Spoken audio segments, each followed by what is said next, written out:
Hello বন্ধুরা, good morning, শুভ সকালের শুভেচ্ছা। আমি জয়তী চলে এসেছি তোমাদের সামনে।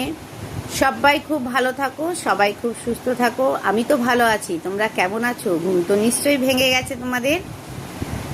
চলো প্রকৃতি নিয়ে একটু গল্প করি। প্রকৃতি, যদি কখনো প্রেমে পড়তে হয় তাহলে সবুজ প্রকৃতির প্রেমে পড়বেন। দেখবেন মানুষ আপনাকে ধোঁকা দিলেও প্রকৃতি কিন্তু কখনোই আপনাকে ধোঁকা দেবে না। সবুজ প্রকৃতির কাছে এত ঋণী হয়ে আছি যে সারা জীবন এই প্রকৃতির ঋণ, মানে এই সবুজ প্রকৃতির ঋণ আমরা কিন্তু কখনোই শোধ করতে পারবো না। সত্যি, কোনো যদি আমরা কোথাও গিয়ে দেখি চারিদিকে সবুজে সবুজে ভর্তি, আমাদের মন কিন্তু খুব খুব খুব খুশি হয়ে যায়, তাই না? তো সবাই খুব ভালো থাকো, সুস্থ থাকো। টাটা, বাই বাই, ওম সাইরাম।